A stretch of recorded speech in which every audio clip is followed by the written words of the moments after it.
ভারতের পক্ষ থেকে বহুরূপী নাটকীয়তা শেষে অনুষ্ঠিত ইউনূস মোদির বৈঠকের পর শেখ হাসিনা ইস্যুতে নিশ্চিতভাবে কূটনৈতিক চাপে পড়বে দিল্লি। বহুল আলোচিত এই বৈঠকে শেখ হাসিনাকে ফেরত চাওয়া হবে কিনা তা নিয়ে কূটনৈতিক মহলে ছিল নানা আলোচনা। তবে সব আলোচনার অবসান ঘটিয়ে ব্যাংককে বিমস্টেক শীর্ষ সম্মেলনের ফাঁকে ভারতের প্রধানমন্ত্রী নরেন্দ্র মোদীর সঙ্গে বৈঠকে প্রধান উপদেষ্টা ডক্টর মোহাম্মদ ইউনূস সাফ জানিয়ে দিলেন, শেখ হাসিনাকে বাংলাদেশে ফেরত পাঠাতে হবে। শেখ হাসিনা গণহত্যায় অভিযুক্ত আসামি। ডক্টর ইউনূসের পক্ষ থেকে শেখ হাসিনাকে ফেরত চাওয়ার বিষয়টিকে বাংলাদেশের কূটনৈতিক সক্ষমতা হিসেবে দেখছে আন্তর্জাতিক ও কূটনৈতিক বিশ্লেষকরা। আমার দেশের সঙ্গে আলাপে তারা বলেন, শেখ হাসিনাকে ভারত ফেরত পাঠাবে কিনা তা ভবিষ্যতের বিষয়, কিন্তু ডক্টর মোহাম্মদ ইউনূস শেখ হাসিনা সহ ভারতের সঙ্গে দ্বিপক্ষীয় অন্যান্য ইস্যু যেভাবে তুলে ধরেছেন তা বাংলাদেশের পররাষ্ট্রনীতির ক্ষেত্রে এক ইতিবাচক অর্জন।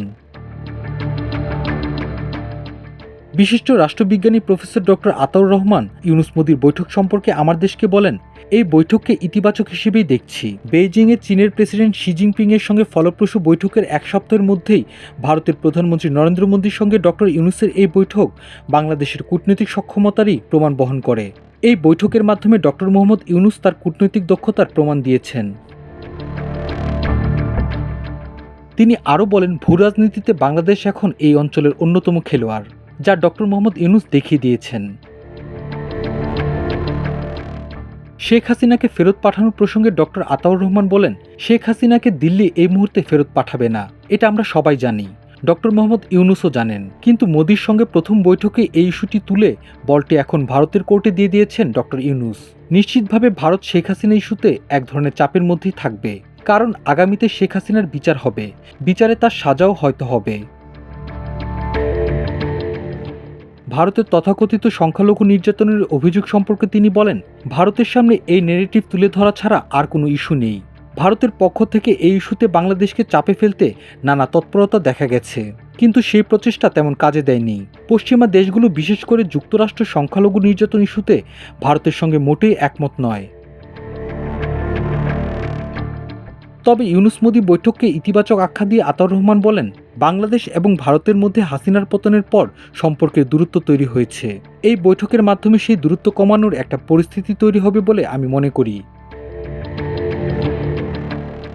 দুদেশের মধ্যে একটি কার্যকর সম্পর্ক দুদেশের জনগণের স্বার্থে প্রয়োজন বলে মন্তব্য করেন তিনি।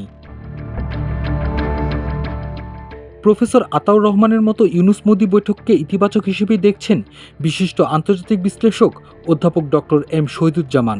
আমার দেশের সঙ্গে আলাপে তিনি বলেন, এই বৈঠকের মাধ্যমে ঢাকা দিল্লি সম্পর্কের যে বরফ জমেছে তা হয়তো গলতে শুরু করবে। শেখ হাসিনার পতনের পর ভারত বাংলাদেশের সঙ্গে যে ধরনের বৈরী আচরণ করে আসছে তা থেকে দেশটি এখন সরে এলে তা হবে একটি ইতিবাচক পদক্ষেপ। ডক্টর এম শহীদুজ্জামান বলেন, আমরা জানি এই মুহূর্তে শেখ হাসিনাকে বাংলাদেশে ফেরত পাঠানোর বিষয়ে দিল্লির কোনো ইচ্ছে নেই। এই ব্যাপারে বাংলাদেশের সব রাজনৈতিক দলের মধ্যেও এক ধরনের ঐক্যমত রয়েছে। তবে বাংলাদেশের সঙ্গে সম্পর্ক স্বাভাবিক না হলে ভারত যে ভূরাজনীতিতে পিছিয়ে পড়বে সে বিষয়ে দেশটির নীতি নির্ধারকরা নিশ্চয় অবগত আছেন। তিনি বলেন, যুক্তরাষ্ট্র তার ভূরাজনৈতিক স্বার্থে ঢাকা দিল্লি সম্পর্কের উন্নয়ন চায়। এ ব্যাপারে ঢাকার সঙ্গে সম্পর্ক স্বাভাবিক করতে দিল্লির উপর এক ধরনের চাপ রয়েছে ওয়াশিংটনের। ঢাকা দিল্লির সম্পর্ক উন্নয়নে শুক্রবারের বৈঠকে নরেন্দ্র মোদীর পক্ষ থেকে ইতিবাচক মনোভাব দেখানো হয়েছে বলে মনে হচ্ছে।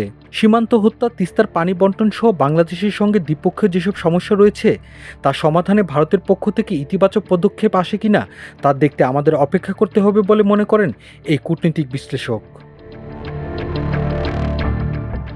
মাল্টিমিডিয়া ডেস্ক, আমার দেশ।